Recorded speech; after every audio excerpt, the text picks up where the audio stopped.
교회는 예수님께서 핏값으로 세우신 곳이죠. 그래서 오늘 이 베드로에게 이야기하기를 내가 이 반석 위에 교회를 세우리니 음부의 권세가 이기지 못할 것이다. 자, 음부의 권세라고 하는 것은 악한 영 어둠의 권세를 말하죠. 그래서 그 악한 영 어둠의 권세가 교회를 침범하고 싶어도 교회를 침범할 수 없는 것은 예수 그리스도의 피값 때문에 그렇습니다. 그래서 사람들에게 있어서는 죄가 분명히 존재합니다. 사람들에게 있어서는 죄가 존재하고 죄의 유혹을 받을 수 있어요. 성도들은 죄의 이 유혹을 받을까요?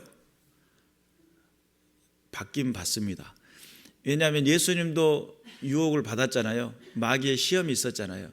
그래서 어떤 사람은 성도 교회에 왔더니 귀신이 막 강대상에 와서 막 역사를 하더라 막 이러니까 어떻게 교회가 그럴 수 있냐 그러는데 예수님도 마귀가 와서 막 옆에서 계속 시험을 하잖아요. 3번이나.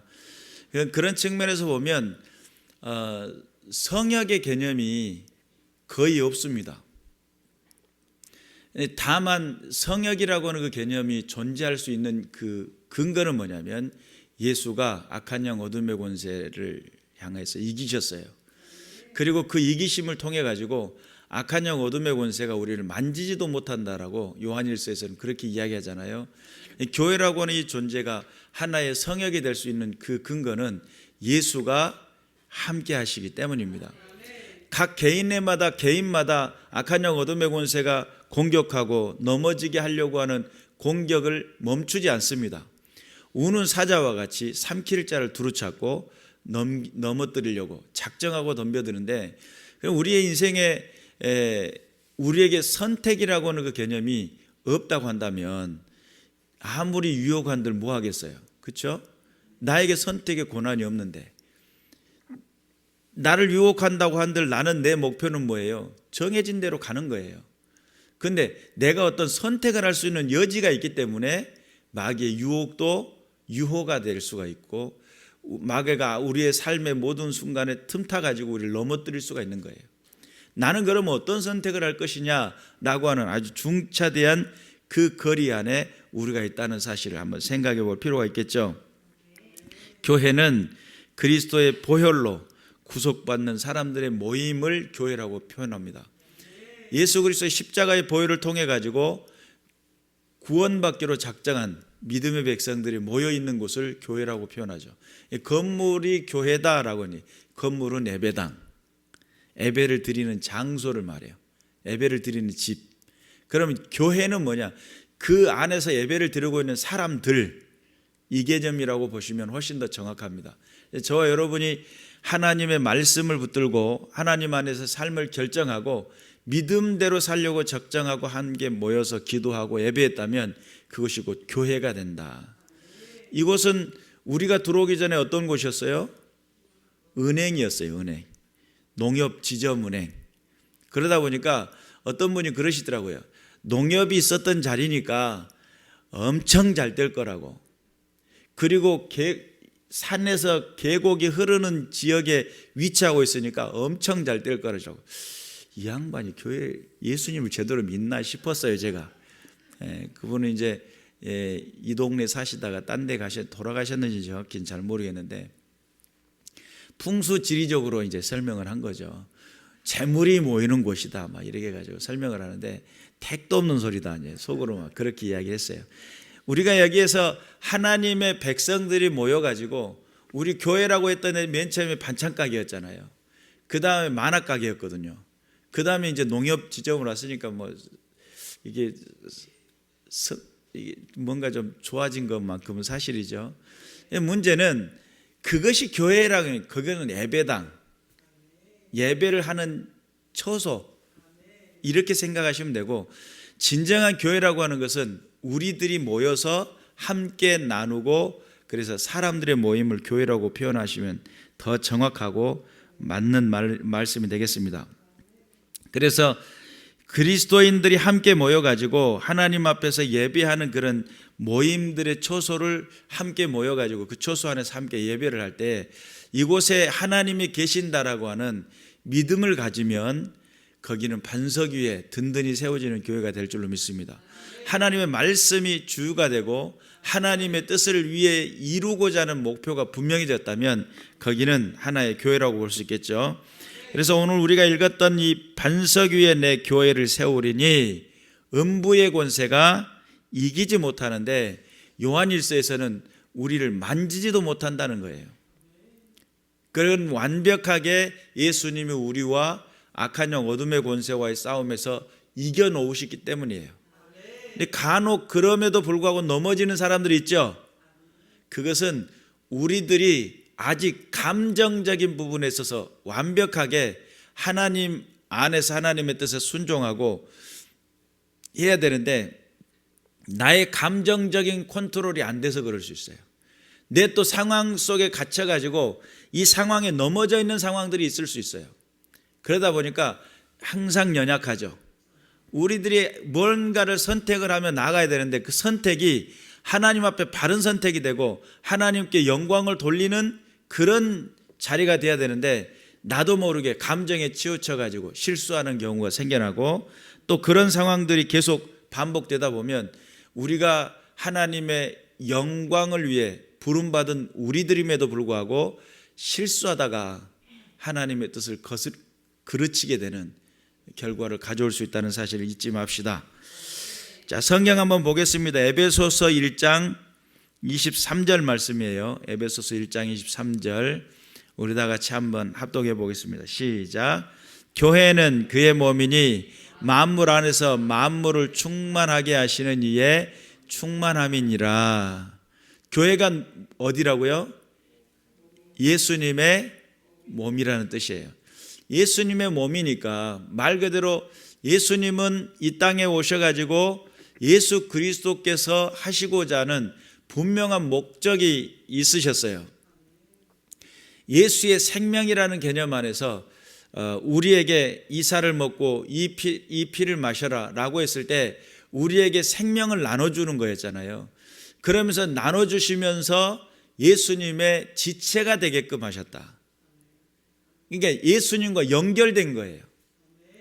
우리는 예수님과 연결됐고 예수님은 그의 머리시니까 교회는 예수님의 명령을 따라서 움직여야 되고 예수님이 지시하는 것을 향해서 행하게 되는 분명한 기준이 분명해요. 그런데 우리가 간혹 예수님보다 더 앞설 때가 있잖아요. 우리는 하나님을 영화롭게 하고 하나님께 영광을 돌린다는 계획을 가지고 움직이는데 그것이 어떤 경우에는 하나님의 뜻이 아닌 내 뜻대로 그것을 생각하고 판단할 때가 있어요. 이렇게 돼야만 된다는 거예요. 그러니까 그런 개념이 어떤 측면에서 맞을 수도 있지만 어떤 측면에서는 하나님께서 원치 않으실 수도 있어요. 이 부분이 좀 애매모호하죠. 어떤 사람이 무조건 잘 돼야만 복이다 이렇게 생각했는데 그 사람은 잘 돼야 복일지 못 돼야 복일지 그건 모르는 이야기잖아요. 잘 돼서 하나님 앞에 하나님의 뜻을 거스리고 하나님 앞에 영광을 가리우고 잘 되다 보니까 그런 어떤 불순종의 자리에 가 있다고 한다면 그것이 잘 되는 게 복이에요, 저주예요? 저주일 확률이 있죠. 그런데 내가 못 됐어요. 뭔가 어그러지고 거스리고 고통스럽고 힘든 자리에 있어요. 그때 자기 자신의 죄를 회개하며 하나님, 내가 크나큰 잘못을 했습니다. 탕자가 모든 걸 탕진하고 내 아버지 품에는 아버지 집에는 먹을 것도 많고 일할 것도 많은데 내가 아버지 집으로 가야지 라고 할 때 탕자가 무조건 잘 되기만 했다면 어떻게 되겠어요? 아버지 품 안을 돌아갈 생각이 있었겠어요? 거기서 모든 걸 탕진하고 나니까 어떤 생각이 드냐면 돼지랑 먹을 거 가지고 싸우느니 아버지 집에 가가지고 품이라도 팔아서 나는 품꾼으로서 일이라도 하면서 먹을 거라도 자유롭게 먹어야지 이런 생각을 했단 말이에요. 그러면 쪽박 차는 것도 하나님 앞에 영광이 될 수가 있어요. 그러니까 무조건 잘 되는 것만이 목표로 삼아버린다면 하나님의 뜻을 반은 알고 반은 모를 수가 있어요. 또 내가 무조건 모든 것이 거대해져 가지고 커지기만을 소망했다고 한다면 그것이 하나님의 뜻일 수도 있고 아닐 수도 있거든요. 나는 지극히 작고 연약하고 나는 보잘것없다고 생각했는데 하나님께서 귀한 자리로 초청하시고 높은 자리로 세워주시고 하나님의 영화롭게 할 만한 그런 은혜의 자리로 이끄셨다면 나는 겸손한다고 나는 보잘것없다고 여겼는데 그 겸손이 하나님 앞에 세움을 받는 자리가 될 수도 있다는 거죠. 그런 측면에서 우리는 끊임없이 만물 안에 만물을 충만케 하시는 이의 그 충만을 따라 예수 그리스도의 그 은혜의 공급을 받는 여러분 믿음도 목표가 있어야 됩니다. 믿습니까? 그리고 또한 우리의 신앙이라는 건 목표가 분명해져야 됩니다. 하나님의 교회를 생각하고 하나님의 교회가 성장되어지기를 원한다고 하는데 그것이 내 시간과 내 물질과 내 삶이 들여지고 함께 나눠지는 자리에 함께 하지 않는다고 한다면 그건 추상적인 거예요. 그것이 함께하고 함께 힘쓰고 예를 써가지고 함께 만들어가는 것이 하나님의 교회를 이루어가는 것의 그 목표를 이룰 것인데 말로는 그렇게 하는데 몸이 안 따라주고 행동이 안 따라진다면 그것은 추상적인 거죠. 집에는 금 두꺼비가 있는 것 같이 말로는 뭐든지 다 할 수 있단 말이죠. 우리가 하나님 앞에서 말로만이 아닌 우리의 삶이 드려지는 그런 은혜의 자리가 될 수 있기를 주님의 이름을 축원합니다. 골로새서 1장 24절 골로새서 1장 24절 우리 다 같이 시작.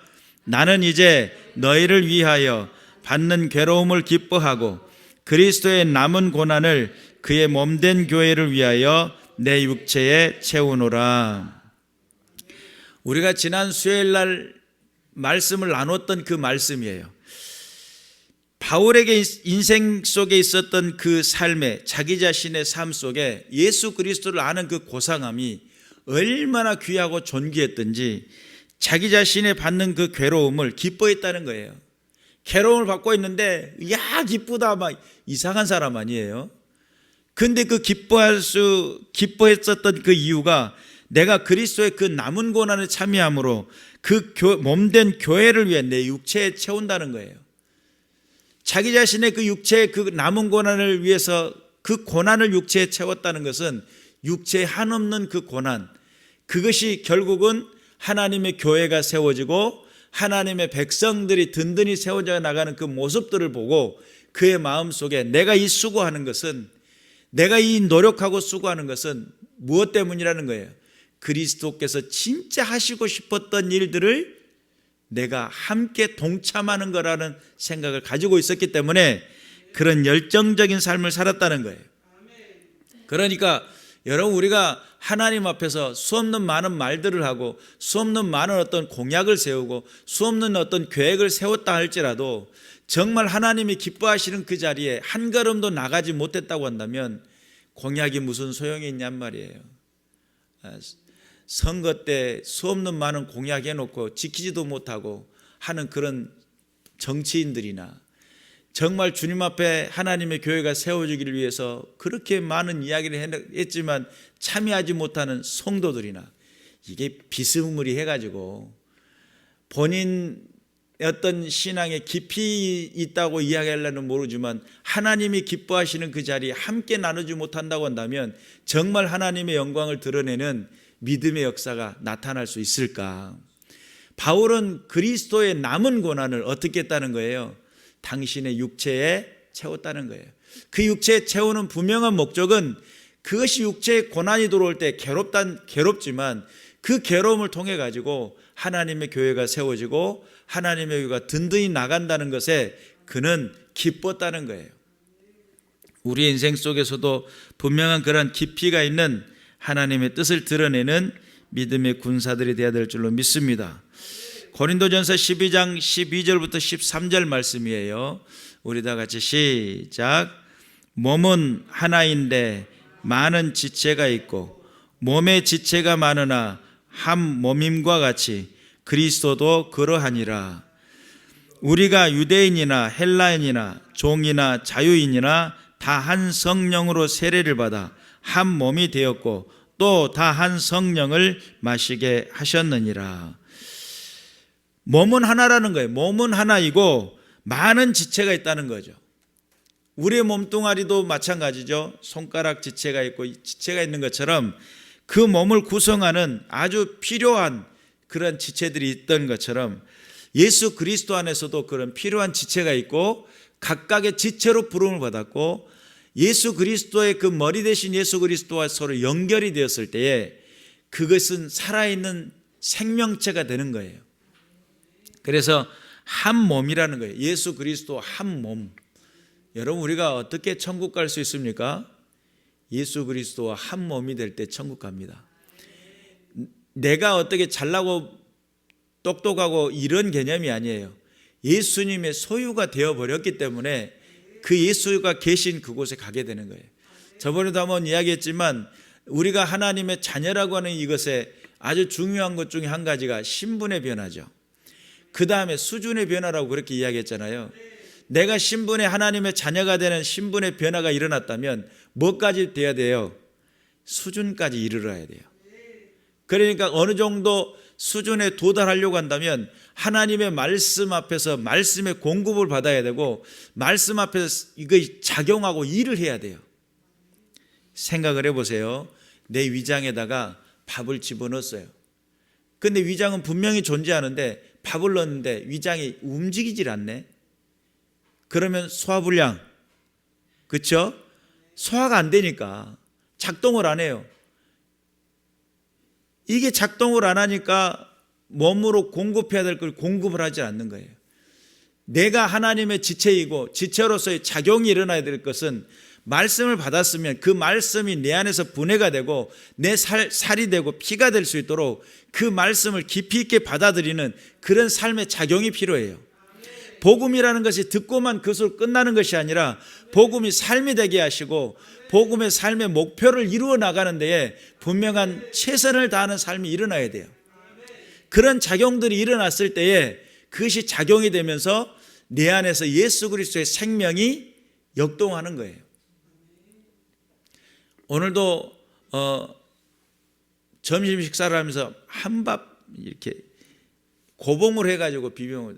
또 부족해서 또 갔다가 또 비벼 먹고 그냥 그 참기름도 많이 쳐서 비벼 먹고 그랬잖아요. 근데 우리가 그렇게 해가지고 잘 먹어 담아놨는데 이게 작동을 안 하면 문제가 심각해지는 거예요. 힘도 안 되고 고통만스럽고. 우리가 하나님의 자녀로 부름 받았습니까? 하나님의 백성 맞습니까? 특히나 하나님의 교회, 좋은 교회 일원으로서 하나님의 지체로서 부름받아 하나님의 뜻을 드러내고자 하는 분명한 목적을 다하고 있습니까? 말씀이 여러분 안에 살아 움직이고 역동되어져서 그 말씀이 작용되어지는, 우리가 신앙이라는 개념을 하나님 전에 나와 한번 예배드리는 거 이렇게 생각을 한다면 그건 몰라도 너무 모르는 거예요.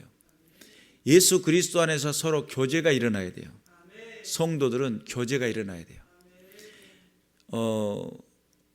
하나님의 뜻이 어디 있는지를 온전히 분별하고 그 분별된 삶의 자리에서 하나님의 뜻을 나타내기 위한 노력들이 필요해요.